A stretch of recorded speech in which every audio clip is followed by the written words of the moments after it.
बिस्मिल्लाहिर्रहमानिर्रहीम। अस्सलाम वालेकुम। बोलो फरीद रईस के साथ। नाज़रीन, पाकिस्तान तहरीक इंसाफ के चेयरमैन इमरान खान की गिरफ्तारी के हवाले से जिस तरह से जमान पार्क मैदान जंग बना रहा, आज लाहौर हाईकोर्ट की जानिब से हुक्म आया कि कल 10 बजे तक ये ऑपरेशन रोक दिया जाए।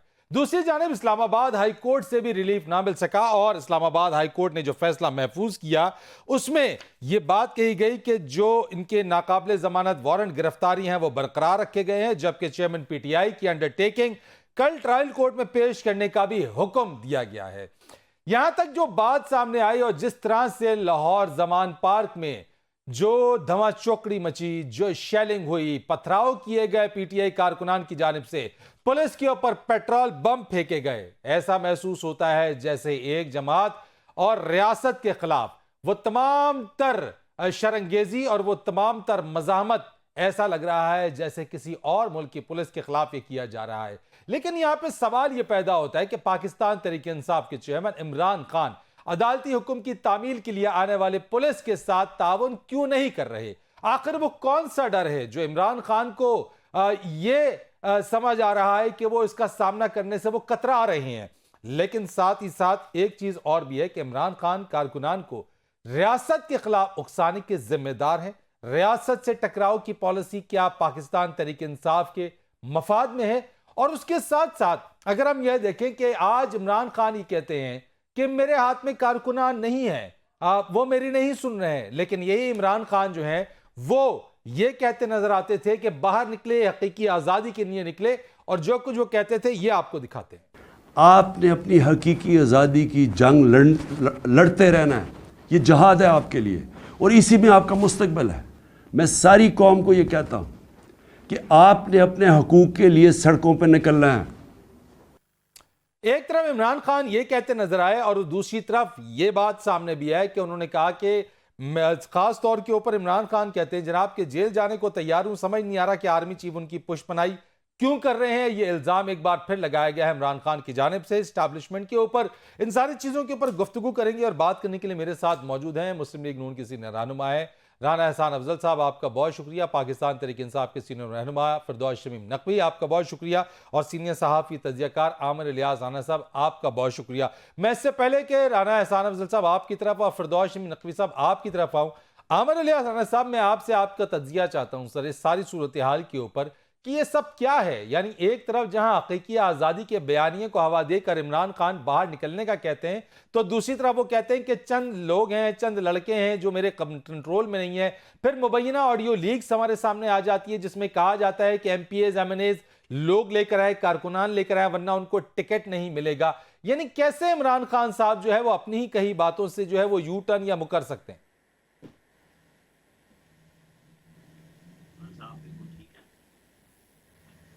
उनका जो रद्द-ए-अमल है वो एक लीडर का है। आपको और हमें एतराज करने का कोई हक नहीं है। वो पाकिस्तान के सुपर लीडर हैं, बल्कि डुपर लीडर हैं। उनके ऊपर कानून, आईन कोई चीज लागू नहीं होती। जो वो कहते हैं वही उनके साथ होना चाहिए। रियासत ने उन्हें एक लाडले बच्चे की तरह पाला है और आज रियासत और लोग सब इनको भुगत रहे हैं। देखें, जब से उनको संभालने का सिलसिला शुरू हुआ, कोई कानून, आईन कभी उनकी राह में रुकावट नहीं आया। उन्होंने जिसको चाहा, जिस जुबान में चाहा ललकारा, उंगली से लेके और उसकी वजाहतों तक।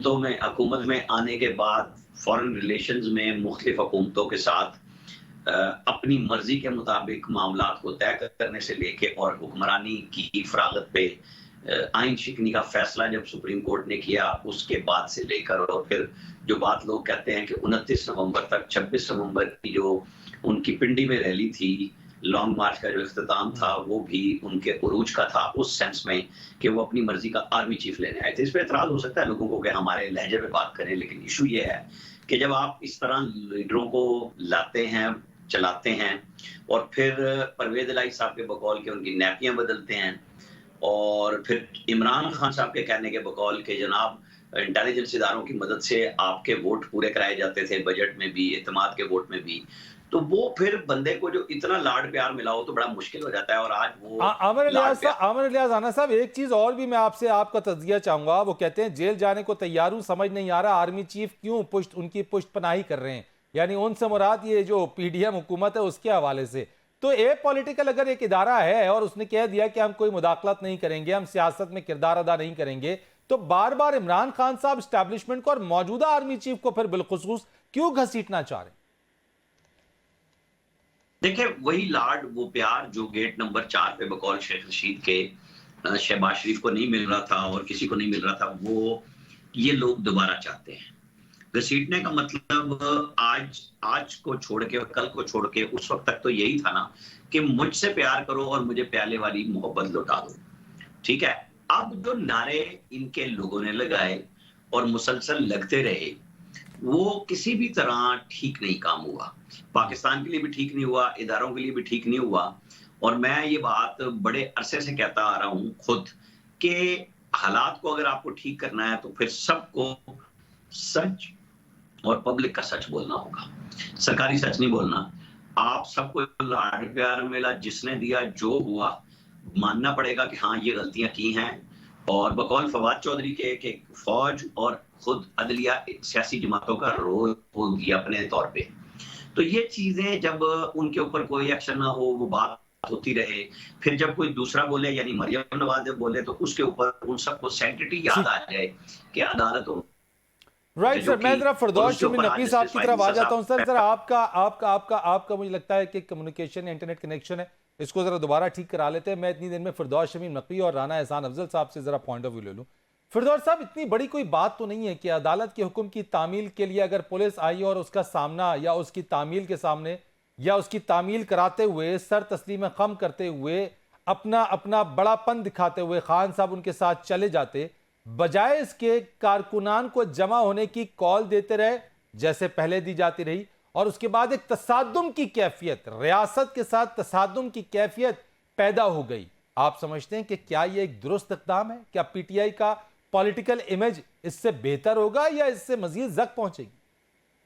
बिस्मिल्लाहिर्रहमानिर्रहीम, ला इलाहा इल्लल्लाह, इय्याका नअबुदु व इय्याका नस्तईन। आज मेरा मुकाबला लगता है कि न्यूट्रल ऑब्जर्वर से नहीं हो रहा, 3 PMLN के लोगों से है। लेकिन कोई मसला नहीं, हक और सच जब भी बोला जाएगा उसको तादाद दूसरी तरफ की नहीं देखनी चाहिए। मेरे ख्याल से फिरदौस साहब, अगर आप मेरे बारे में बात कर रहे हैं तो दैट इज नॉट फेयर। मैं तो सवाल करूंगा सर, नहीं देखिए, नो, मैं सवाल करूंगा। अगर मैं सवाल करूंगा उसका जवाब देंगे, मैं आपसे आपकी तरफ आऊंगा, मैं राना साहब की तरफ भी आऊंगा। अगर आप मुझे हजूर वाला, इतनी हिम्मत आप में भी होनी चाहिए कि मेरा तजिया पहले पूरा सुन लेते, फिर जो भी मैंने आपकी शान में गुस्ताखी कर रहा हूं उसके ऊपर आप बिल्कुल भी नहीं है सर। मैंने आपको बुलाया है, आप बिल्कुल बोलिए sir. Time is yours sir, time is yours. Introduction to the programme दिया है, टाइम इज योर्स। वो पूरा सुन लीजिए और उसके बाद जो मैं बात कह रहा हूं उसको आपके नाज़रीन सुने। टाइम इज योर्स सर, आप कहिए। लेट देम बी द जज ऑफ माय कमेंट। बिल्कुल ठीक है ना, बिल्कुल। यू कैन नॉट, मेरी एक ऑब्जर्वेशन है, I have a right to my observation. आप वो तो नहीं कहे, मैंने आपसे कहा है कि गुस्ताखी की माफी चाहता हूं, लेकिन जो मेरे एहसासात हैं, जो मेरे अभी तक एक राना को नहीं सुना, एक को सुन चुका हूं। एक तो नाम के साथ PML9 लिखा हुआ है, तो मैं उनसे तो सब चीजें एक्सपेक्ट कर सकता हूं, लेकिन आपसे और दूसरे साहब जिनको आपने न्यूट्रल ऑब्जर्वर करके इंट्रोड्यूस किया था, नहीं, मैं उनको जरा तारीख में पूछना चाहता हूं, पाकिस्तान में खुले तौर पर फौज ने किन किन सियासतदानों पे हाथ रखा। एक हमारे सियासतदान थे जो एक फौजी जनरल को डैडी कहते थे। नाम लेने की जरूरत है कि सियासतदान कौन था और जनरल कौन था, या आप लोग सब अक्लमंद को इशारा काफी? अगर कहेंगे तो नाम भी ले दूंगा, मुझे नाम लेने में कोई घबराहट नहीं है। दूसरे आए जो जिनकी उंगली पकड़ी एक जनरल साहब ने, और उसके बाद जब दूसरे जनरल का इंतकाल हो गया तो वो जिस तरह बलक बलक के रो रहे थे, उनको वो अपने वालिद कह रहे थे। ये तो हो गए 2 जनरल और 2 सियासतदानों का ताल्लुक। वाज़े तौर पे रहे कि हम पाकिस्तान की सियासत में अपने इस 3 साल के एक्सपीरियंस के बाद इस बात पर कुल्ली तौर पर यकीन रखते हैं कि पाकिस्तान की मौरूज़ी हालात, इसकी तारीख 1948 से लेके अब तक, जिसके अंदर पहले एक वजीर आजम कत्ल हुए, लियाकत अली खान साहब, उनके कातिल को वहीं मार दिया गया, अकबर साहब को। दूसरे एक वजीर आजम की जुडिशियल हैंगिंग हो गई, उनके भी कातिल, जुडिशियल हैंगिंग का तो फतवा आ चुका है, लेकिन उनके कातिलों को किसी ने पकड़ा नहीं है अभी तक। तीसरे वजीर आजम के एक भाई को पुलिस ने कराची में दिन दहाड़े क्लिफ्टन की 2 तलवार पे। सर मैं आपसे ये सर देखे तारीख में जाएंगे फिर बड़ा हो जाएगा। मेरा बड़ा क्वेश्चन सवाल है, देखें ना आप सर इतना तो टाइम भी नहीं है सर। आप जिस तारीख में पढ़ गए हैं सर, वो तारीख एक सबके सामने कोई नई चीज नहीं है। टू द पॉइंट जवाब दे सर। खान साहब गिरफ्तारी क्यों नहीं दे रहे हैं? कि हम इमरान खान को इस एस्टेब्लिशमेंट के हाथों भेंट नहीं चढ़ने देंगे। एक हमला हो चुका है, क्या पाकिस्तान में टेक्नोलॉजी नहीं मौजूद? 4 दफा 4 अदालतों में इमरान खान नहीं गए सर। उसी एस्टैब्लिशमेंट से इमरान खान साहब भीख मांगते हैं, उसी एस्टैब्लिशमेंट के दरवाजे पर दस्तक देते हैं। वो कहते हैं मैं दरवाजे पे दस्तक दे रहा हूं, दरवाजा कोई खोलता नहीं है, और आप कह रहे हैं कि उनकी भेंट नहीं चढ़ने देंगे। यानी उन्हीं से मदद मांगते हैं, फिर कहते हैं उनकी भेंट भी नहीं चढ़ने देंगे। ये कैसा तजाद है सर? आपकी नहीं समझ में आ रहा तो मैं आपकी ना समझिए, मैं क्या कह सकता हूं, मैं बता रहा हूं। तो समझ में सब कुछ आ रहा है सर। तो अगर आपकी समझ में सब कुछ आ रहा है तो आप अपनी बारी में बयान कर दीजिएगा, मुझे मेरा बयान जारी रखने दें। नहीं, मैं तो आपसे सिर्फ बात पूछना चाहता हूं ना कि आप कह रहे हैं एस्टैब्लिशमेंट की भेंट नहीं चढ़ने देंगे, तो दूसरी तरफ आप उसी एस्टैब्लिशमेंट से मदद भी मांगते हैं। आप कहते हैं जनाब कि हमारी मदद को आ जाए। आप अगर भेंट नहीं चढ़ाना चाहते तो आप कह रहे हैं कि मदद क्यों मांगते हैं उनसे?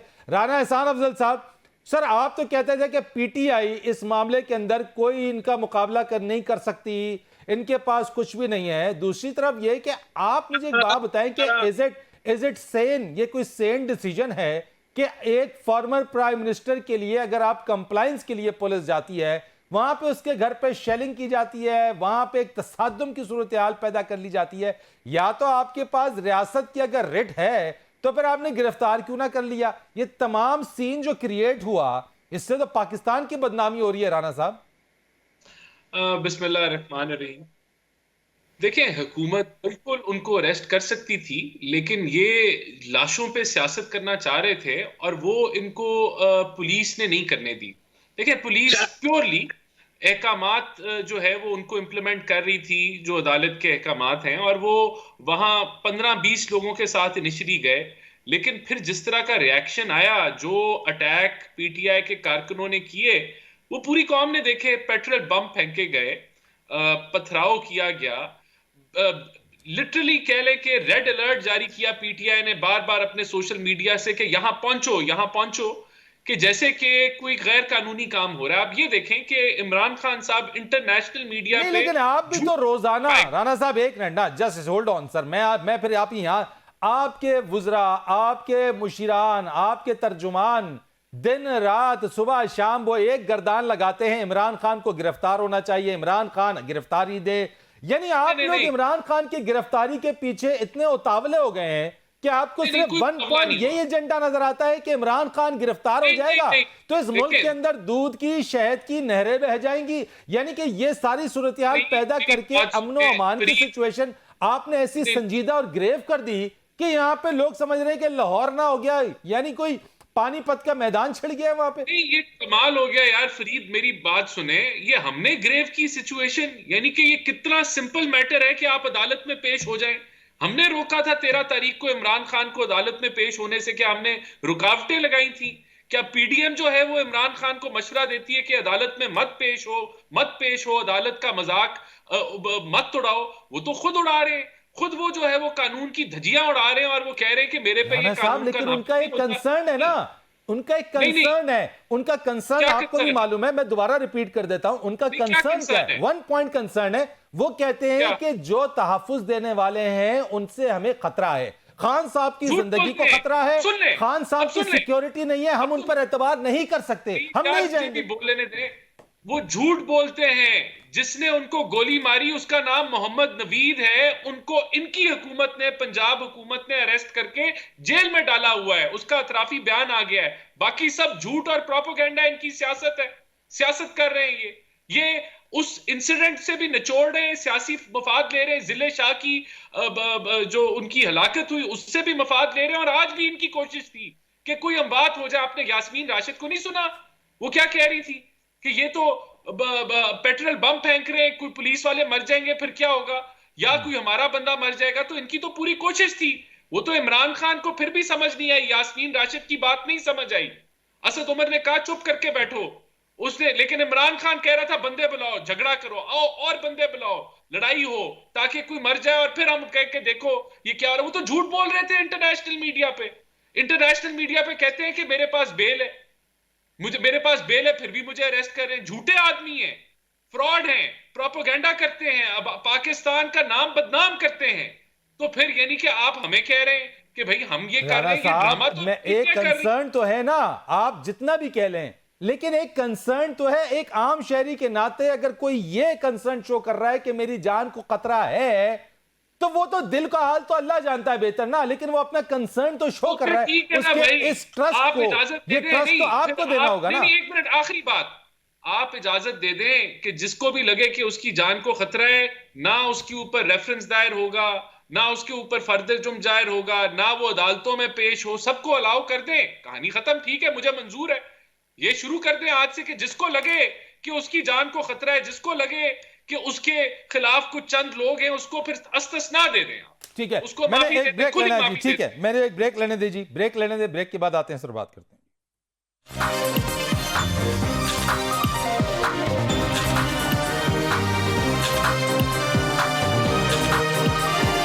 प्रोग्राम में आपको एक बार फिर खुशामदीद कहते हैं। आमिर अली अज़ाना साहब, किसकी बात को माना जाए, क्योंकि पीटीआई के तो तहफ़्फ़ुज़ात जो हैं, जो उनका कंसर्न है, वो अपनी जगह पर है कि जनाब इमरान खान की जान को खतरा है। और जैसे फिरदौस शमीम नकवी साहब ने कहा कि जनाब हम इमरान खान साहब को एस्टैब्लिशमेंट की भेंट नहीं चढ़ने देंगे, पहली बात।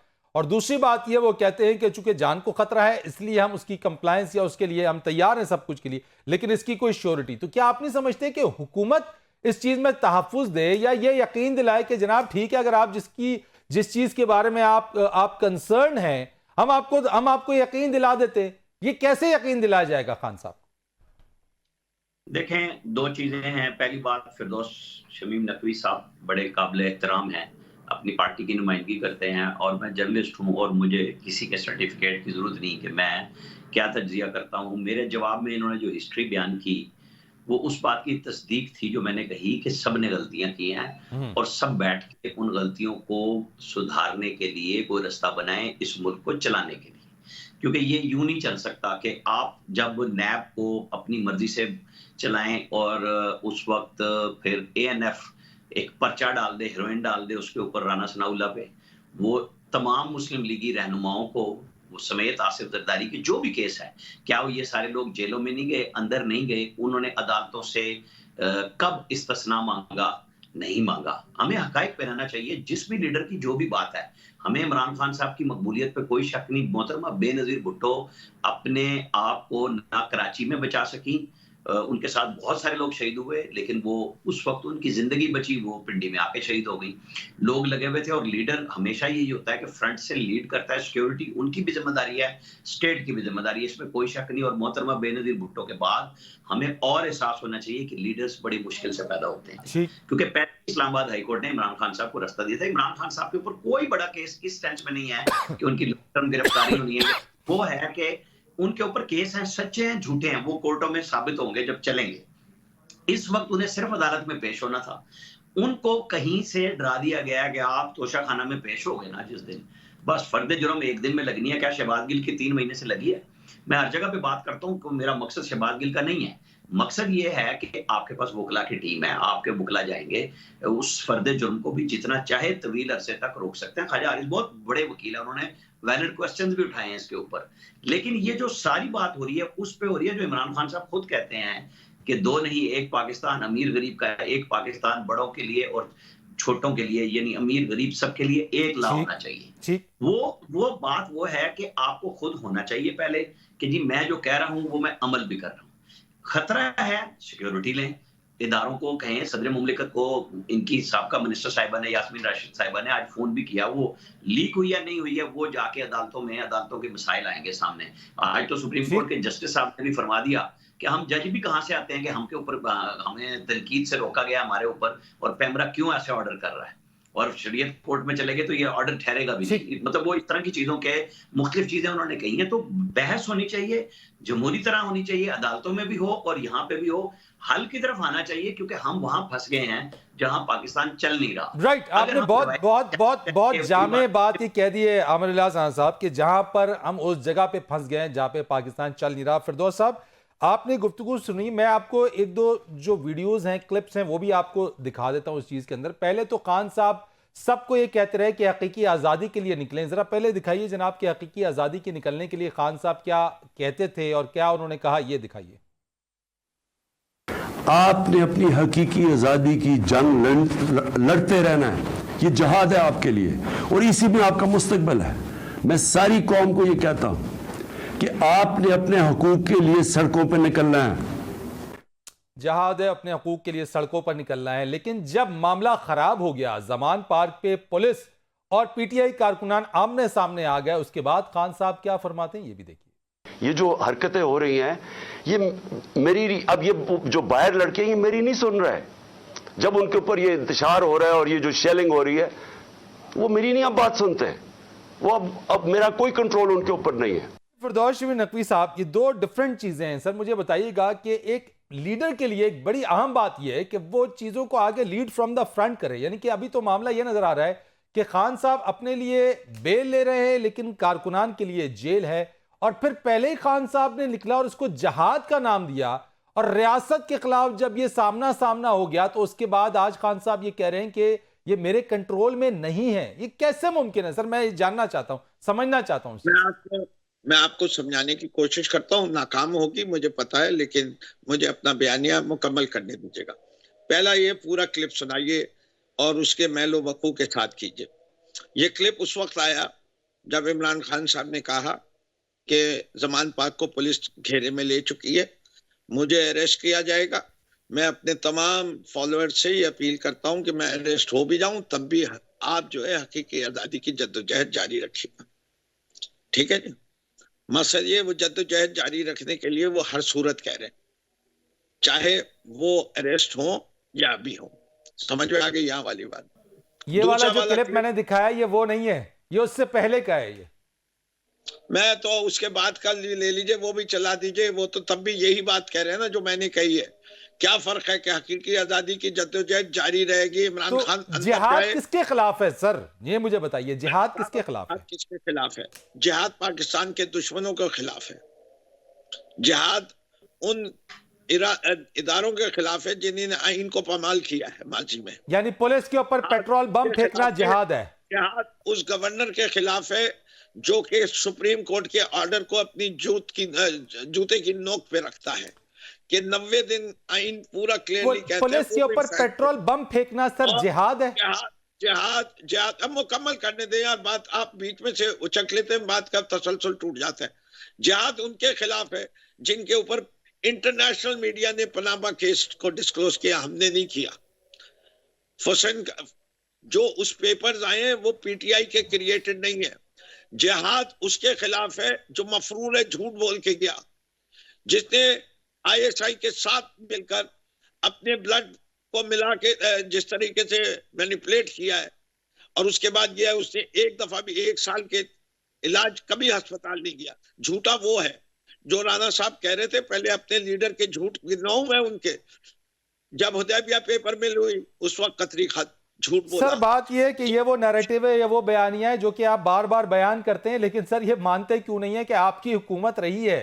सर ये मान लीजिए ना, यानी आप अपनी चीजों को मानते नहीं है। सबसे बड़ा मसला ये है पीटीआई का कि वो अपनी की भी जो गलतियां हैं वो उसका बोझ किसी और के ऊपर डालने की कोशिश करते हैं या डाल देते हैं। वो दूसरे जिम्मेदार नहीं है सर। जब आपकी 3.5 साल की जो हुकूमत रही है उसमें अच्छा या बुरा उसके सबके स्टेक होल्डर और जिम्मेदार आप ही की हुकूमत है। आप ये नहीं डाल सकते कि मियां नवाज शरीफ अगर चले गए तो वो झूठ बोल के गए, वो कैसे गए, किस तरह से गए, किसने जाने दिया। द मेन थिंग इज कि सर गवर्नमेंट आपकी थी उसके अंदर, government is more powerful sir, हुकूमत ज्यादा ताकतवर होती है हर चीज से सर, ये बात समझ लें। ये बात अगर आप कहेंगे बार बार, क्या अगर आप उस रेफरेंस को देंगे कि मियां नवाज शरीफ चले गए, अगर वो चले गए क्यों जाने दिया आपने सर, उसको नहीं जाने देते सर। आप ही के डॉक्टर यास्मीन राशिद साहब उस बोर्ड में थी, डॉक्टर फैसल सुल्तान उसके अंदर थे सर, फिर या तो उनकी असेसमेंट गलत थी सर। यानी आप इस चीज को अगर बयानिया बनाएंगे सर तो बात तो नहीं बनेगी सर। यानी पुलिस पर पेट्रोल, अपनी पुलिस पर पेट्रोल बम फेंकना आप जिहाद समझते हैं उसको? इजाजत है? जी बिल्कुल इजाजत है सर। आप सुकून से सुनेंगे? मैं बिल्कुल सुनूंगा, आप बोले सर। जुमला बोलूंगा, जब मैं बोलूंगा तो आप फिर बीच में मुझे इंटरप्ट तो नहीं करेंगे? आप बोलिए सर। अच्छा जी, पहली चीज, ये साजिश जुडिशरी, आईएसआई और नवाज शरीफ की थी और हम इनोसेंट विक्टिम्स हैं। अच्छा। और ये अब समझ चुका है कौन सा केमिकल डलता है प्लेटलेट्स गिराने के लिए। अगर इतने प्लेटलेट्स कम थे तो लंदन की भी रिपोर्ट ले आते। अगर हमने जहर देने की कोशिश की थी तो लंदन के हॉस्पिटल जहर के असरात 6-8 महीने तक बॉडी में ट्रेस हो जाते। ये मरियम बीबी का झूठ है। अगर हम झूठे थे तो मैं आपको कितने झूठ इनके गिनवा सकता हूं कि जो जो माजी में ये करते आए। हम तो ये कह रहे हैं कि पाकिस्तान की ज़बून हाली की वजूहात तलाश करो और फिर फैसला कर लो कि हमसे कहां कहां गलती हुई। सर कौन है जिम्मेदार?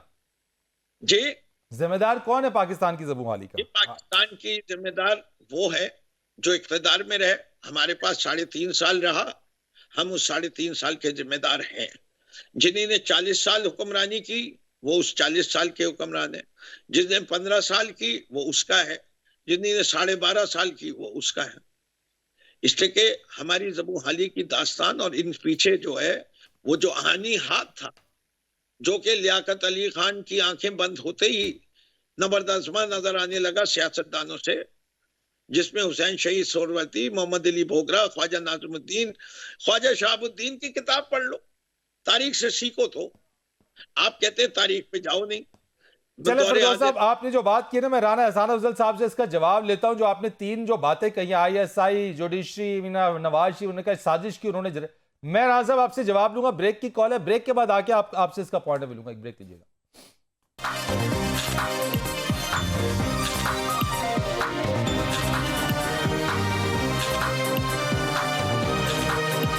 एक बार फिर आपको खुशामदीद कहते हैं। राना एहसान अफजल साहब, मैं सवाल नहीं करूंगा, आपने फिरदौस शमीन मक्की साहब को सुन लिया, इसका रिस्पॉन्ड कीजिएगा सर इस पे। देखिए, बात यह है कि इन्होंने कहा कि जो भी इन्होंने कहानी सुनाई, ये तो 2 पार्टीज ने आपस में इत्तेफाक कर लिया था कि हम जो ये फौज का अमल है इसको नहीं होने देंगे, और उसको चार्टर ऑफ डेमोक्रेसी कहते थे। उसके बाद ये नाफिज किए गए एक 11 साल के मंसूबे के अंदर, जिसमें जुडिशरी, आईएसआई, एस्टेब्लिशमेंट और इमरान खान एक पेज पे थे। इनको हुकूमत में लाया गया, इनको सपोर्ट की गई, धरने हुए, सब कुछ हुआ। फिर इस हद तक खराबी हो गई पाकिस्तान की गवर्नेंस नाम में, आपने भी वही लिए, लेकिन मियां नवाज शरीफ का नाम आपने उसमें से एलिमिनेट कर दिया। नहीं कर दिया ना जी। ये कह रहे हैं कि जी नवाज शरीफ जो मुल्जिम था, जिसको जेल में डाला हुआ था, तो वो क्या कर सकता है? वो यानी कि अपने वो उसके पास कितनी पावर थी, कितनी अथॉरिटी थी कि वो इस साजिश का हिस्सा जो है वो बनता। ये तो सारे इनके कारनामे थे और इन्होंने इजाजत दी। और जब नवाज शरीफ की बात होती है ना, तो नवाज शरीफ ने 58(2) भुगती, उसने कारगिल भुगता, उसने जो है वो वहां की जिला वतनी भक्ति, जेल भुगता, तब मुशर्रफ के डिक्टेटर को देखा, उसके बाद साकिब निसार भुगता। ये तो भगौड़े जेल के अंदर, यानी कि ये तो अदालत में नहीं पेश होते। और अदालत जब एक सिंपल अरेस्ट जो है, इतनी हिम्मत नहीं है इनमें कि ये खुद अपनी जो है गिरफ्तारी पेश करें, और ये दूसरी तरफ वर्करों की लाशों पे सियासत करते हैं। तो इनकी तो ये सियासत है। देखिए, इन्होंने एक बात में, अगर मुझे आप इजाजत दें फरीद साहब, इन्होंने कहा कि ये मेरी बात नहीं सुनते। ये बड़ा सीरियस मामला है। देखें, ये जहाद की बात करते हैं, आइन शिकनी की अभी इन्होंने बात की, तो आइन शिकन तो आप खुद डिक्लेयर हुए थे 5-0, आपको सुप्रीम कोर्ट के बेंच ने डिक्लेयर किया। तो क्या जहाद हम आपके खिलाफ करें? मैं इस चीज के हक में नहीं हूं कि हम जिहाद एक दूसरे के ऊपर कहें और मजहब को सियासी रंग दें और फिर मजहबी इश्तियाल फैलाएं। कतन ऐसे नहीं होना चाहिए। मैं पीटीआई के खिलाफ जिहाद नहीं करूंगा। पीटीआई से, मैं पीटीआई के खिलाफ सियासत करूंगा। सियासत जो है उसके अंदर मैं अपना मौकफ दूंगा, लॉजिक से, एनालिसिस से, डिबेट से। मैं जिहाद, मजहब, अल्लाह ताला का कहत, जिस तरह की ये बातें करते हैं, मैं ये नहीं करूंगा। मैं समझता हूं कि ये शमीम साहब को भी इसी तरह की सियासत जो है अपनानी चाहिए। एक सिर्फ पॉइंट, जब मक्का और मदीना में इन्होंने बदतमीजी की मुस्लिम लीग नून के वर्कर्स, मुस्लिम लीग नून की लीडरशिप के साथ, तो तब ये लेक्चर दिया करते थे कि इनको कहीं ना छोड़ना, दुनिया में कहीं इनको, हर जगह इनके साथ ये होगा। ठीक है राना साहब, आपकी वॉइस मुझे जो है वो फ्रीज हो गई है। आमिर इलियास खान साहब, वेरी शॉर्ट सर, अगर मैं आपको एक कंक्लूजन मांगूं सर, ये डिबेट चलती रहेगी, यानी फिरदौस साहब अपनी डिबेट देते रहेंगे सर, राना एहसान अफजल साहब अपना अपना नैरेटिव, अपनी पार्टी का पॉइंट ऑफ व्यू देते रहेंगे। मैं sir as an analyst sir, आपके नजदीक कोई सलूशन, कोई हल नजर आता है सर? पाकिस्तान जहां पहुंच गया सर, IMF के मुज़ाकरात डिले हो रहे हैं इस सियासी अदम इस्तेहकाम से, ये कहां जाके थमेगा आमिर इलियास खान साहब? देखें, अगर पाकिस्तान को ठीक करने की बात करनी है तो डायलॉग के अलावा कोई रास्ता नहीं है, और डायलॉग सियासतदान को सियासतदान से करना होगा। जब तक मिलिट्री की तरफ देखा जाएगा, मामलात हल नहीं होंगे कि वो बचा लें, वो आके ठीक कर लें, आज इस दौर में कर लें, कल उस दौर में कर लें, क्योंकि सबने ये गलतियां की हुई हैं, इज्तिमाई गलतियां हैं। कोई नई गलती करने की गुंजाइश होनी चाहिए, रिपीट नहीं होनी चाहिए। हम हमेशा पुरानी गलतियां दोहरा रहे हैं, हमारी हिस्ट्री भी यही है। तो बैठ के एक नई शुरुआत, सर बैठना तो कोई भी नहीं चाहता सर, खान साहब तो बहुत ही उसमें कि वो कहते हैं मैं तो इनके साथ नहीं बैठूंगा। तो मैं आपसे पूछना चाहता हूं, क्या कोई जबरदस्ती बिठाएगा इनको? नहीं, जबरदस्ती वाली बात वही है ना कि फिर वो जिन सब ने मिलकर गलतियां की वही बैठ सकते हैं। अदलिया, फौज, सिंपल सी बात है, सियासतदान, सिविल ब्यूरोक्रेट्स, सबको बैठना पड़ेगा पाकिस्तान को चलाने के लिए। ये जो हम अपनी हुकूमत की बात करते हैं, और खान साहब तो स्पेशली करते थे कि ये, तो अब ये जो मर्जी कहें कि किसने निकलवाया, फिरदौस साहब की गुफ्तगू से लग रहा है कि जैसे नवाज शरीफ को ISI ने निकलवाया। ये जो बाद में लकीर पीटने का कोई फायदा नहीं है।